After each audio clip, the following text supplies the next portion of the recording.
Dear students, आज हम हिंदी सुलभ भारती कक्षा 5वीं पाठ क्रमांक 3 योग्य चुनाव के प्रश्न उत्तर सीखने वाले हैं। पहले हम शब्दार्थ देखेंगे। सेवा मुक्त करना अर्थात नौकरी से छुटकारा देना, रिटायर्ड हो जाना। विनती मतलब प्रार्थना, रिक्वेस्ट। परोपकारी अर्थात दूसरों की भलाई करने वाला। हरकारे मतलब दूत और डाकिये, मैसेंजर्स। योग्य अर्थात उचित और एप्रोप्रिएट। चयन मतलब चुनाव, सिलेक्शन। चाह अर्थात इच्छा, डिजायर। रिद्ध बूढ़ा आदमी, ओल्ड मैन। कीचड़ मतलब चिपकने वाली गीली मिट्टी, मड। उम्मीदवार मतलब चुनाव के लिए आए हुए युवक, कैंडिडेट्स।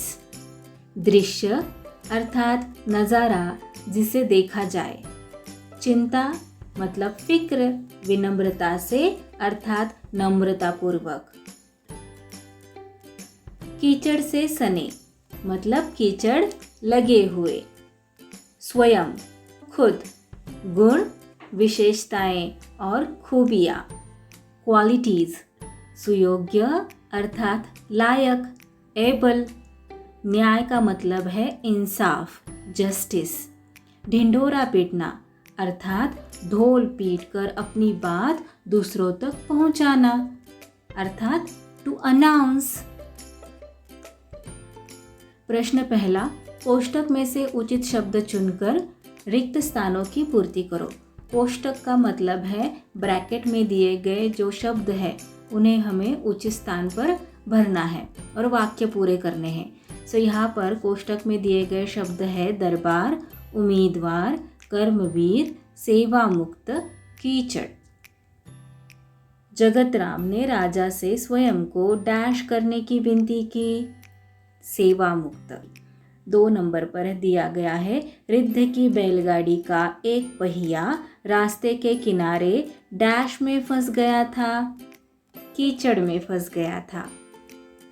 भागते दौड़ते कर्मवीर डैश पहुंचा, भागते दौड़ते कर्मवीर दरबार पहुंचा।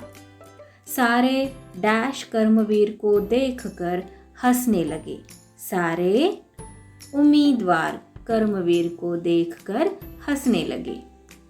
आज से डैश राज्य के नए मंत्री होंगे, आज से कर्मवीर राज्य के नए मंत्री होंगे। प्रश्न 2, दिए गए पर्यायों में से सही उत्तर चुनकर लिखो।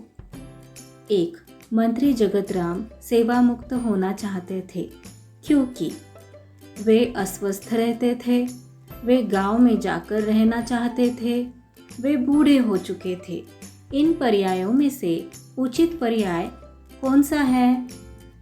मंत्री जगतराम सेवा मुक्त क्यों होना चाहते थे?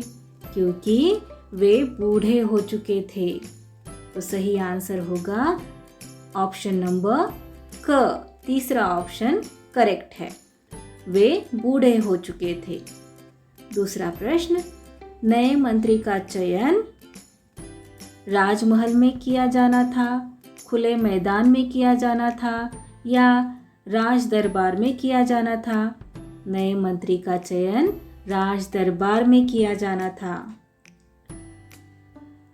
अगला है, कर्मवीर ने विनम्रता से रुपए लेने से मना कर दिया, प्रश्न का उत्तर दिया, अपना परिचय दिया।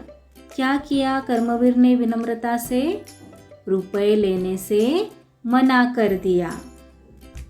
अगला है, सारे उम्मीदवार कर्मवीर को देखकर हंसने लगे क्योंकि। क्यों हंसने लगे सारे उम्मीदवार कर्मवीर को देखकर? वह लंगड़ा था इसलिए, उसके कपड़े कीचड़ से सने थे इसलिए, या वह बहुत देर से दरबार पहुंचा था इसलिए? किस लिए सारे उम्मीदवार कर्मवीर को देखकर हंसने लगे? उसके कपड़े कीचड़ से सने थे, इस कारण सारे उम्मीदवार कर्मवीर को देखकर हंसने लगे।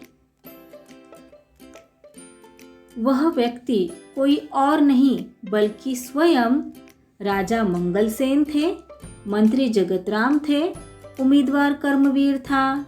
वह व्यक्ति कोई और नहीं बल्कि स्वयं मंत्री जगतराम थे। प्रश्न तीसरा, निम्नलिखित प्रश्नों के उत्तर एक एक वाक्य में लिखो। पहला प्रश्न, मंत्री जगतराम ने राजा से क्या विनती की? मंत्री जगतराम ने राजा से स्वयं को सेवा मुक्त करने की विनती की। राजा मंगलसेन कैसा मंत्री चाहते थे?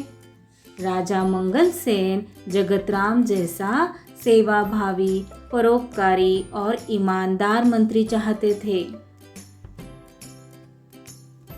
बैलगाड़ी वाला रिद्ध कौन था?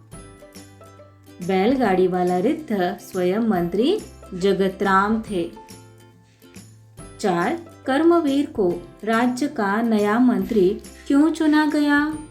उत्तर, कर्मवीर को राज्य का मंत्री चुना गया क्योंकि उसमें मंत्री के लिए आवश्यक सारे गुण थे। मंगलसेन ने प्रसन्न होकर क्या कहा? उत्तर, मंगलसेन ने प्रसन्न होकर कहा कि जो सामान्य आदमी की पीड़ा से दुखी होता है और उसे दूर करने की कोशिश करता है, वही राज्य के ऊंचे पद पर बैठने का अधिकारी होता है। प्रश्न चौथा, निम्नलिखित प्रश्न का उत्तर लिखो। योग्य चुनाव कहानी से क्या सीख मिलती है? उत्तर, योग्य चुनाव कहानी से यह सीख मिलती है कि चुनाव में व्यक्ति के गुणों को ही महत्व देना चाहिए। गुणी व्यक्ति ही अपने पद की प्रतिष्ठा बढ़ा सकता है। प्रश्न पांचवा, कोष्टक में से सही शब्द चुनकर समानार्थी शब्द लिखो। समानार्थी मतलब सिनोनिम्स हैविंग सेम मीनिंग्स। बूढ़ा, बूढ़े का समानार्थी शब्द क्या है इस कोष्टक में दिया हुआ? फिक्र, सहायता, चुनाव, रिद्ध, नेक, खुश। बराबर, बूढ़ा का समानार्थी शब्द है रिद्ध। चयन, चयन का समानार्थी शब्द होगा चुनाव, सिलेक्शन।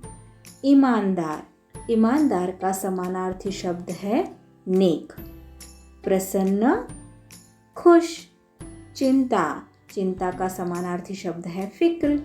मदद, मदद का समानार्थी शब्द है सहायता। बूढ़ा मतलब ओल्ड, बूढ़ा व्यक्ति ओल्ड मैन। चयन मतलब सिलेक्शन। ईमानदार मतलब ऑनेस्ट। प्रसन्न हैप्पी। चिंता एंजाइटी। मदद यानी help. So that's all for today. We will meet again in our next video. Till then, keep learning, keep enjoying. Bye bye.